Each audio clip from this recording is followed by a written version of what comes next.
Hi, everyone. It's Michelle Belisari here in beautiful Boca Raton, Florida. I'm a real estate agent that specializes in probate real estate and inherited properties, along with seniors that are downsizing and empty nesters that are making a move. I am an empty nester myself, and as a real estate agent that's been dealing with these kind of listings for many, many years, I have some tips in this series that I'm really calling clutter free moving or clutter free moves. What I like to say is I work with sellers who sometimes aren't really sure what they're getting if they've inherited a property, or sellers who have lived in their property for a long time and we have a lot of clutter. It just kind of happens. We live in our homes. One of my friends said this so beautifully the other day. The way we live in our homes is different than the way that we go to sell our homes. And so I really appreciate that kind of mindset because I tell people that all the time. I'm like, look, we live in our homes and you're going to have kitchen counters that have small appliances on them, and you're going to have makeup in your bathroom, and you're going to maybe have stuff underneath your kitchen sink in your bathroom, sinks and things like that. But if you're thinking of making a move, you're thinking of downsizing, whatever it might be, you got to kick the clutter chaos to the curb. So in today's video, I want to talk a little bit about nightstands in the bedroom. So I have a couple of nightstands in my bedroom. I'll take a little video and include that in there. And one of the things that happens is they get really cluttered, either on top or the drawers or underneath. So I want to say that I feel like a bedroom needs to be a serene and organized space. And that is where we go to sleep and maybe do our meditations when we wake up in the morning, or, you know, go to bed at night. But it's also pretty easy to be a catch-all. Now, here's one of the things I'm going to say about my bedroom. So let's talk a little bit about the bedroom and then I'll get to the nightstand. Folks, I can do 3 shows a day, literally, in regard to changing outfits.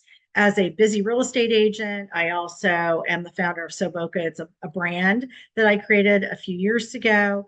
I go to events, I go to listing appointments, I am networking, I might be going to a happy hour. It just depends. Could be going out fishing with my husband on our boat.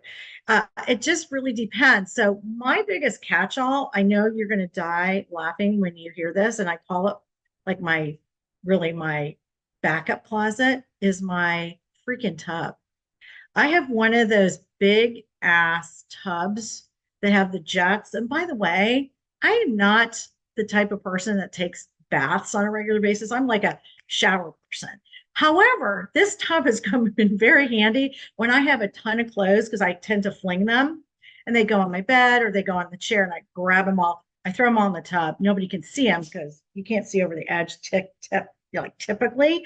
But anyways, that's my big catch-all. So if you are one of those folks, we're going to talk about how to organize your clothes in another video, but that's my big catch-all. The other one is my drawers and my nightstands. So one of the things I want to share with you is some tips. And I did this the other day when I was in between some business Zoom calls and things like that. By the way, I have 2 dogs, Benny and Brody, and we'll talk about that also in this series on managing and organizing your animals' clutter and chaos that they have. But let's start first with the nightstand declutter tips. The first thing is just take everything out of your nightstand. Maybe put a piece of plastic on your bed or a towel. Take everything out. What is actually in your nightstand?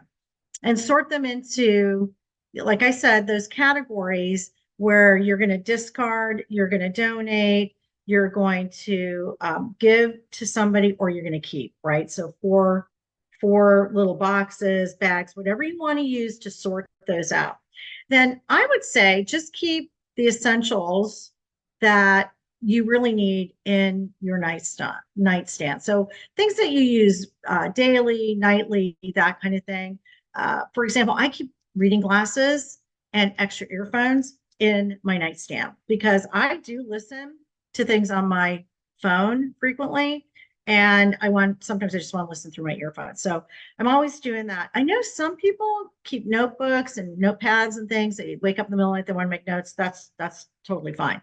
Um, the other thing is you might want to use little drawers or boxes or organizers. You can get them on Amazon Marketplace. I'll drop some links below. You can certainly get them at thrift stores, and that's a good way to support your local nonprofits if they have thrift stores. And that way, as it starts to reaccumulate, I think that's a good way to go, ooh, I need to like reorganize this or get rid of some things. The other thing is, let's talk about the top of your nightstand. So the top of my nightstand, I have one really pretty box that I can put items into. I think I've got a candle, votive holder, a lamp, and a coaster. Really don't have much more than that. Maybe a fragrance spray for the sheets. That's about it. My remote control, I don't care what happens, it ends up in the middle of the bed. I'm sure you guys do the same thing. It's always on the bed, right? We're always looking for it's under the sheets or under something like that. So if you have, that going on, that's something that you want to just keep as clutter-free as possible. Now, the other thing that I know I deal with, and I'm sure so many other people deal with, and let's face it, sometimes we are working from our bed. I am absolutely one of those people that I have a little tray. I'll pop my computer on it. I might put on Netflix and I'm working on some sort of project for real estate.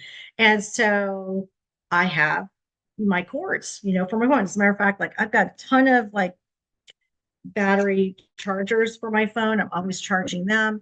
I have my phone cord charger that, I want to make sure my phone is always charged. I have, children, and I always want to make sure that they can reach me. So you could get some little clips and things to manage those cords so that it doesn't look like a spider web of cords. You know what I'm saying?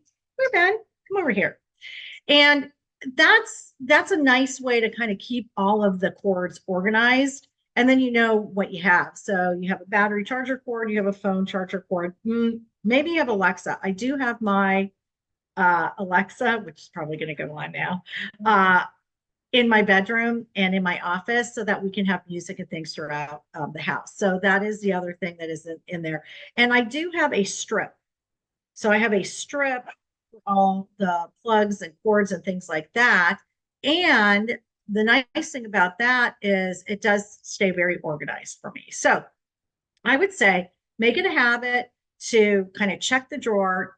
If you have a nightstand that lets you stack books and magazines, let's say on the bottom, or maybe you put something decorative there, change it out during every season. Go through those magazines. Are those magazines even relevant to you anymore? I love Coastal Living, by the way, and I've saved my favorite Coastal Living magazines over the years. So I have them in a couple of locations in my guest room, in my room, and people like to be able to, flip through that when they're here vacationing and whatnot. So I think that the biggest thing is visual clutter. I always say that to my husband. I'm like, oh, it's in my like range of what I'm looking at. I need to move that over. I need to shift that. Right. So I think when you look around your space and you go, oof, that kind of bothers me and I need to move that. And that's really old. And who might want this in my family? That's a great way to start decluttering those nightstands. So you might just have one nightstand, maybe you have two. My husband has one. Occasionally I will go through his and just, reorganize it, clean it, whatever. And I'm always, wiping down with either Windex or, a nice spray, just cleaning things down. So I think that's a really like easy way to start decluttering your bedroom. So here's an example of my bedside table. So I have a pretty votive candle holder, some linen mist. You can see my Alexa back there. Something to hold my jewelry at night, a little affirmation, water coaster. Got some books down here that I love referring to, my strip here, and chargers. And then again, this is just works for me. Glasses, cord, an eye mask, a notebook, So there you go. I got this at a thrift store. All right, so that's just an example, something simple to start decluttering your bedroom. And again, I like Kondo was always about things that bring you like joy and happiness. I like a pretty candle and a pretty votive holder. And so that's one of the things I do. And occasionally I also put flowers in my bedroom. So again, don't leave the done flowers in your bedroom. And I think that's not good feng shui. That is not my wheelhouse, but that's what I've been told. And that's a good way to start decluttering your bedroom. Start with those nightstands and get that organized and arranged. If you have any other questions about making a move, downsizing, if you've inherited a property, you have parents that need to move to assisted living or independent living or memory care, I am a local real estate agent here in Boca Raton servicing Fort Lauderdale to the Palm Beaches. I would love to help you out with that. And don't forget, I have a free guide on how to declutter broken down into a 7-day declutter your chaos guide. So thanks for joining me today, and I will see you on the next video.